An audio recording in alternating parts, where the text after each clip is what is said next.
ආයුබෝවන් කියලා පිළිගන්නවා කීඩා ලෝලී ඔබ සියලු දෙනාම. මෙවර IPL තරගාවලියේ කණ්ඩායම් වටේ 23 වෙනි තරගයේ රාජස්ථාන් රොයල්ස් කණ්ඩායම සහ ගුජරාට් ටයිටන්ස් කණ්ඩායම අතර අහමදාබාදයේදී පැවැත්වුණා.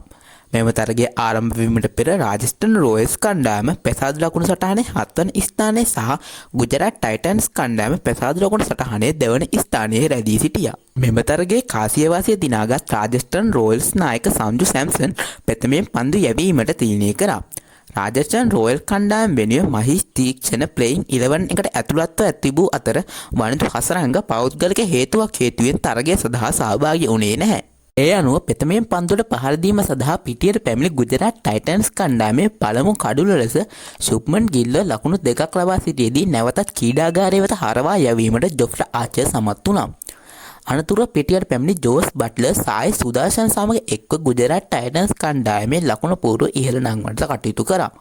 ඔවුන් දෙදෙනා එක්ව දෙවන කඩුලට පන්දු 47කින් ලකුණු 87ක සබඳතාවයක් පිහිටුවීමට සමත් වුණා. ජෝස් බට්ලර් ලකුණු 36ක් ලබා සිටියේදී මහිෂ් තීක්ෂණ හමුවේ කඩුල්ල මුවා කිරීමේ වරදට හසු වීම සමග එම සබඳතාවය බිඳ වැටුණා. බට්ලර්ගේ දැවී යාමෙන් පසුව සායි සුදර්ශන් සමග එක්වූ ශාරුක් ඛාන් තෙවන කඩුල්ලට පන්දු 37කින් වේගවත් ලකුණු 62ක සබඳතාවයක් ගොඩනැගුවා. නැවතත් ක්‍රියාත්මක වූ මහිෂ් තීක්ෂණ ශාරුක් ඛාන්ව ලකුණු 36කට දවා ගැනීම සමග එම සබඳතාවය අවසන් වුණා.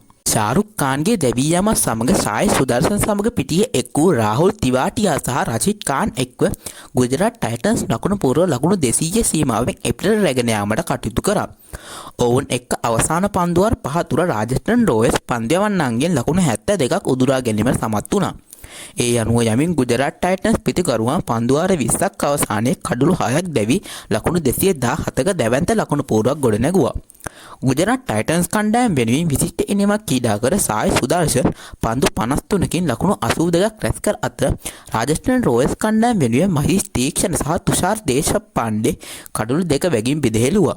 පිළිතුරු ඉනිම ක්‍රීඩා කිරීමේ ඇලඹූ රාජස්ථාන් රොයල්ස් කණ්ඩායමේ පළමු කඩුළු 2 ලකුණු 12ක් තුල දවා ගැනීමට ගුජරාට් ටයිටන්ස් පන්දු යවන්න සමත් වුණා.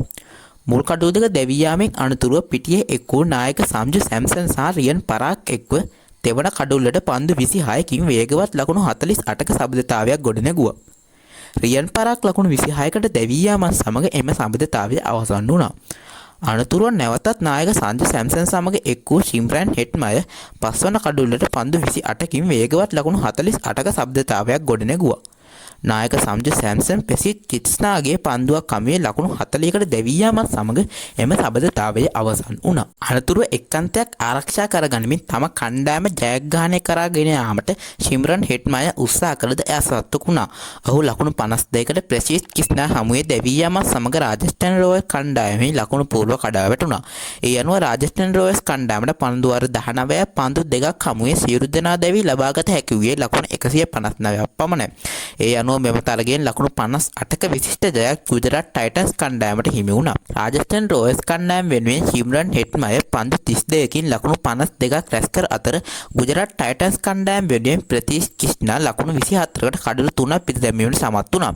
තරගයේ වීරයා සම්මානයේ විශිෂ්ට ඉනිමක් ක්‍රීඩා කර සායි සුදර්ශන් හට හිමි වුණා. මෙම ජයග්‍රහණය සමග ගුජරාට් ටයිටන්ස් කණ්ඩායම මෙවර IPL පෙසාදු ලකුණු සටහනේ පළවන ස්ථානයේ හිමි වූ අතර රාජස්ථාන් රොයල්ස් කණ්ඩායම තවදුරටත් පෙසාදු ලකුණු සටහනේ 7 වන ස්ථානයේ රැඳී සිටිනවා. ඉතින් IPL තරගාවලියේ ඉදිරියේදී අලුත් නවතම තොරතුරු එසනින් දැනගන්න දැම මගේ channel එක subscribe කරලා bell icon එකත් click කරලා තියාගන්න.